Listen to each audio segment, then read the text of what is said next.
Bonjour à tous, j'espère que vous allez bien. Aujourd'hui, je suis très content parce que je vais vous présenter TestLogic. TestLogic, qu'est-ce que c'est?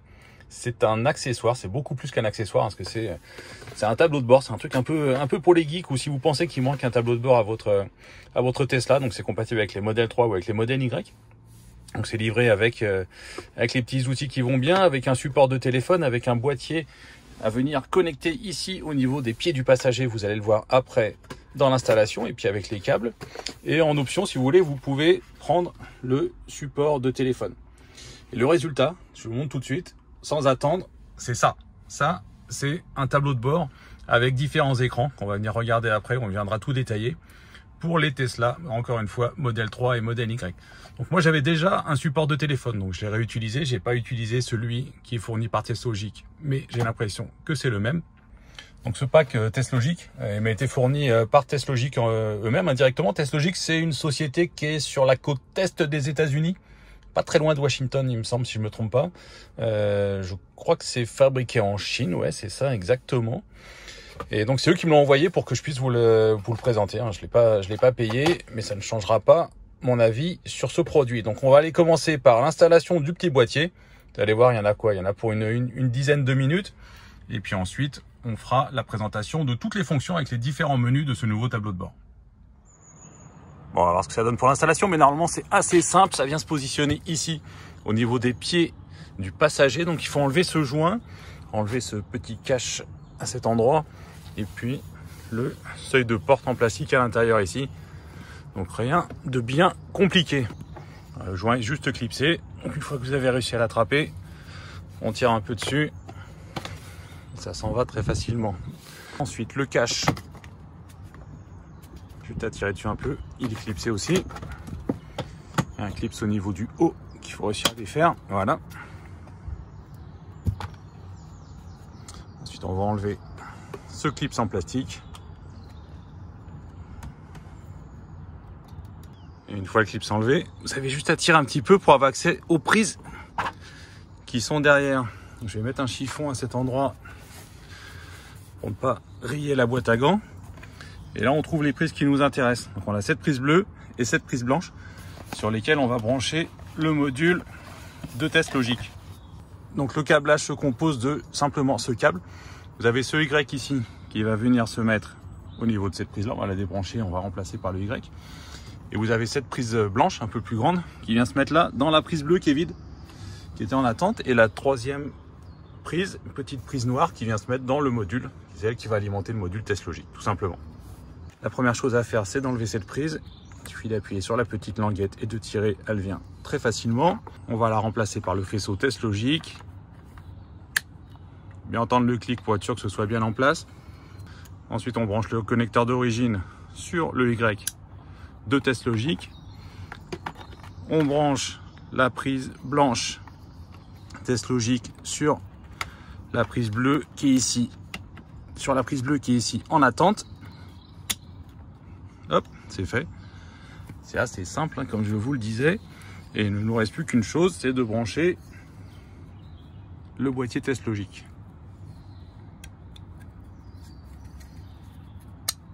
Clic. Voilà. Bon, bah, les branchements sont terminés. Après, vous n'avez plus qu'à trouver une place pour planquer le boîtier. Il y a de la place, hein, derrière sur le côté, ça passe largement et on pourra refermer le cache en plastique. Là, j'en ai pas avec moi, mais ce que je vous recommande, c'est de mettre un petit double face, par exemple, pour venir le coller quelque part à l'intérieur du plastique ou ici au niveau des autres câbles. L'installation est terminée. Moi, je vais simplement le glisser derrière pour le cacher. Provisoirement, je le fixerai mieux après. Et je vais refermer le plastique, remettre le joint et le cache. Et puis surtout, on va aller essayer tout de suite ce boîtier. Donc ça, c'est remis en place. Ici, on a deux fixations à l'arrière, hein, deux languettes qui rentrent dans la moquette. Donc faites attention à bien les remettre en place. Et ensuite, on a juste besoin de venir remettre notre clips ici qui va verrouiller l'ensemble. Alors ensuite, on remet ce cache, donc en commençant ici par la patte en bas et ensuite le clips en haut. Voilà, ça c'est bon. Il ne nous reste plus qu'à remettre le joint tout le long. Appuyez bien partout. Bah voilà, c'est terminé. C'est pas bien compliqué comme je vous le disais. Ça se branche relativement facilement. Maintenant, on va aller installer l'application et puis on va aller essayer les fonctions de TestLogic. Voilà, donc l'installation est terminée. Vous avez vu, c'était pas très compliqué. Il y a 2 câbles à brancher, le petit boîtier à planquer derrière le plastique et c'est terminé. Donc l'appli qu'il faut installer, c'est TestLogic Dash, c'est le tableau de bord de TestLogic que je vais télécharger. 31 mégas, ok, ce download. Et on va l'ouvrir tout de suite pour la première configuration. Donc souhaite utiliser le Bluetooth autorisé, évidemment. On va dire oui. Demande à être jumelé avec TestLogic. Donc c'est-à-dire qu'il a trouvé le boîtier qu'on vient de connecter. Dès que j'ai lancé l'appli, vous l'avez vu aussi, ça s'est connecté relativement facilement.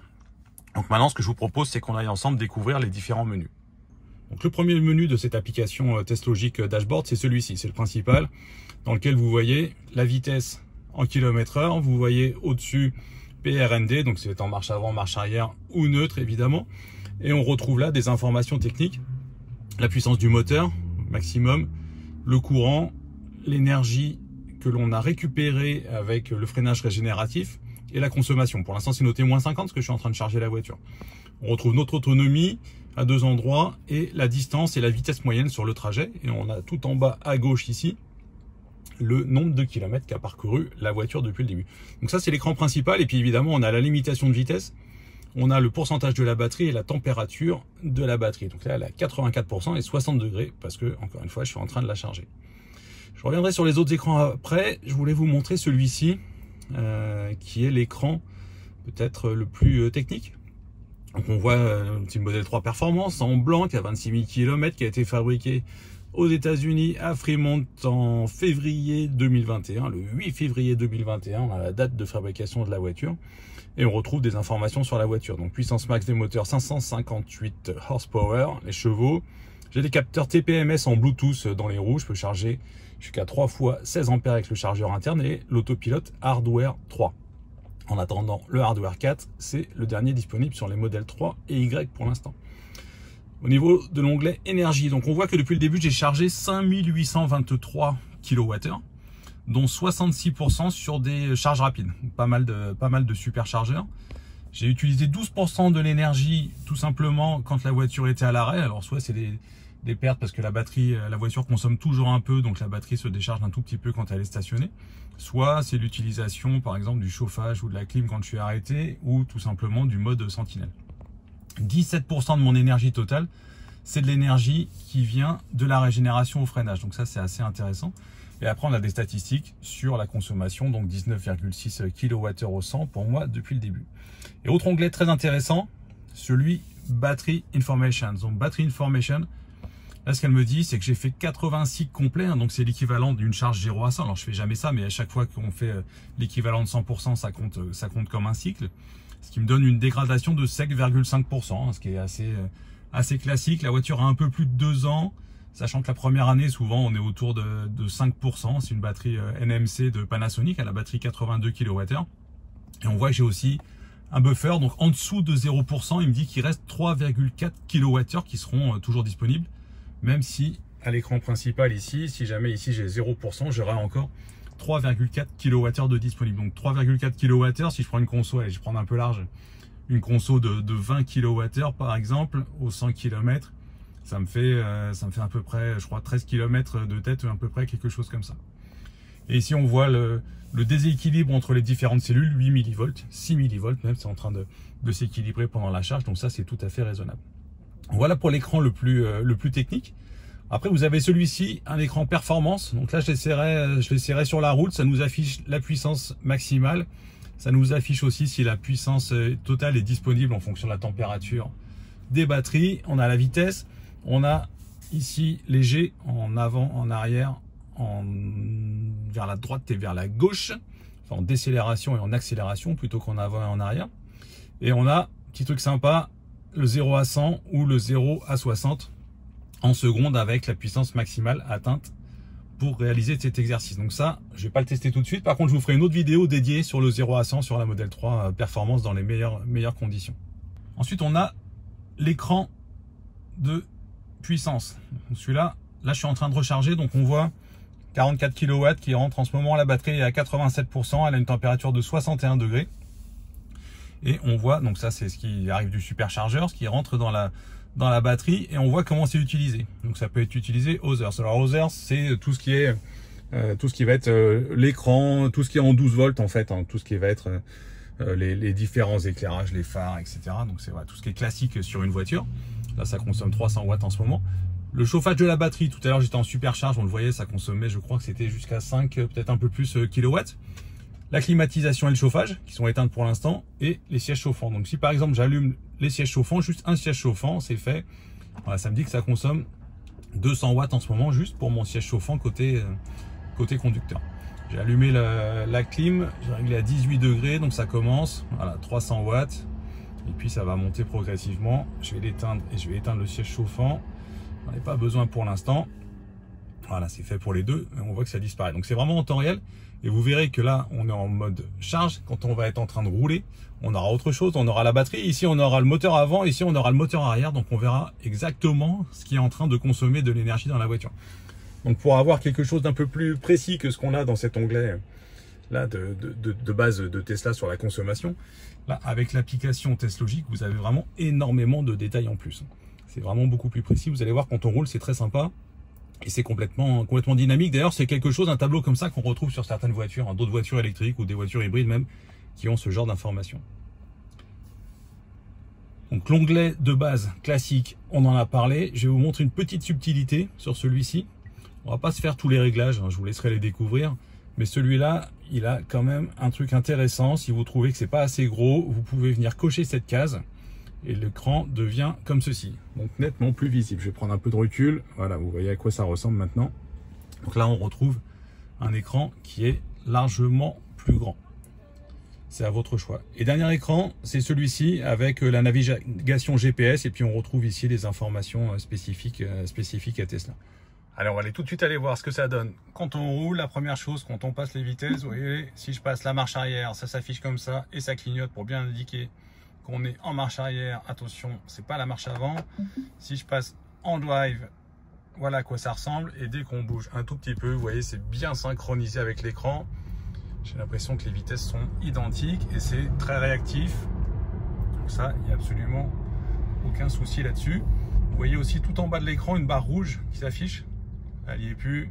Là, il y est de nouveau. C'est tout simplement l'allumage des feux de stop.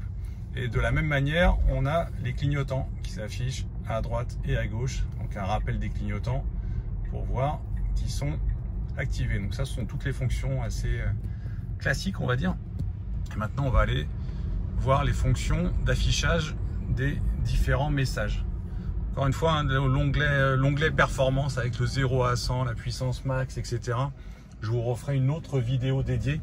Donc ce ne sera pas traité dans celle-ci. Dans quelques jours, on va se faire un petit truc sympa avec tout ce qui est autour des performances. On va faire un essai sur la route maintenant. Donc, vous voyez la barre verte là, qui progresse, là, qui se rapproche à cet endroit là, qui monte au fur et à mesure. Tant qu'on est dans la vitesse limite, et ben, elle reste verte. Et dès qu'on la dépasse d'une dizaine de pourcents, je crois, voilà, comme on le voit ici, elle devient rouge. Et clignotant, on a le rappel des clignotants. Et autre fonction que je trouve très intéressante, j'espère que vous le verrez bien à l'écran, tiens, essaye de filmer comme ça. Si jamais je veux mettre mon clignotant vers la gauche, alors qu'il y a déjà une voiture à côté de moi, vous voyez, je vais le faire là, ça s'affiche en rouge à l'écran. Hop, c'est repassé en vert parce qu'il n'y a plus de voiture. Ça c'est top. Au niveau de la sécurité, je pense que c'est très bien. Autre fonction, si j'active l'autopilote, eh ben, ça s'affiche à l'écran ici. Et on a tous les messages qui vont s'afficher aussi à l'écran. Si je ne touche pas le volant pendant quelques secondes, ça va s'afficher, ça va me demander de reprendre le contrôle. Et ça s'affiche aussi sur ce nouveau tableau de bord. Voilà, vous le voyez ici. Alors évidemment, on l'a à côté, hein. C'est en complément, c'est un peu, certains vont peut-être trouver que c'est en doublon. Moi, je trouve ça très pratique. Donc, on retrouve la vitesse max, on voit qu'on est en autopilote, la vitesse max du régulateur, hein, bien sûr. Et puis, c'est limité à 110. On a une conso pour l'instant, on a de 15,2 kWh au 100 km. Voilà. Je ne sais pas ce que vous en pensez, moi je trouve ça assez pratique, surtout avec les différents rappels. Et quand on roule au niveau de l'écran de la puissance, voilà ce que ça donne. Donc on voit bien la batterie d'un côté et puis de l'autre côté les consommations par les deux moteurs. On voit clairement que le moteur arrière, ça on le savait déjà, est beaucoup plus sollicité que le moteur avant sur les performances et les long range, sauf si on appuie assez fortement ou à des petites vitesses où le moteur avant s'active. L'idée c'est vraiment de consommer le moins possible en utilisant un moteur ou l'autre. Ils ont tous les deux des caractéristiques différentes. Bon ben voilà, je crois qu'on a terminé notre test de ce tableau de bord TestLogic. Vous me direz ce que vous en pensez. Moi, ce que j'aime beaucoup déjà, c'est l'interface. L'interface qui est très proche de l'écran d'origine au niveau du design. Hein. C'est vraiment, ça reprend les mêmes codes. Vous pouvez la passer en noir ou en gris clair comme sur l'écran de la Tesla ou le mettre en mode automatique. Tout est propre. On a des informations techniques, on a des informations sur la batterie, sur la voiture. Ça reprend les messages qu'on voit pas toujours bien, qui sont affichés ici en bas de l'écran. Ça les reprend un peu plus haut. C'est assez sympa si vous pensez qu'il vous manque un tableau de bord. Petit point négatif, c'est qu'il faut aller faire l'installation ici sous les caches au niveau des pieds du passager. Mais bon, vous l'avez vu, ça prend 5 minutes. C'est pas le plus compliqué. Donc, c'est sympa. Moi, je vais continuer de l'utiliser. Je trouve que la fonction qui affiche ici, là, l'angle mort, on va dire, quand on met le clignotant et que ça se met en rouge quand il y a une voiture à côté, c'est pas mal. Ça devrait être d'origine. D'ailleurs, je comprends pas pourquoi il n'y a pas quelque chose, un rappel ici au niveau de l'écran. Alors, on peut le voir parfois sur la voiture qui est à côté qui se met en rouge.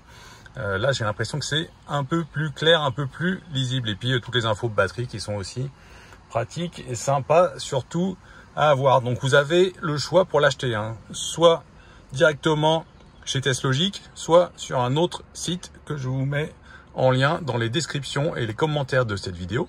Et puis, n'hésitez pas à le tester, à me donner votre avis. Venez sur le blog blogtesla.fr et puis dans la rubrique forum, dans la zone des accessoires pour modèle 3 et modèle Y, on est en train de discuter de cet accessoire TestLogic. Et puis à bientôt pour d'autres vidéos. Salut!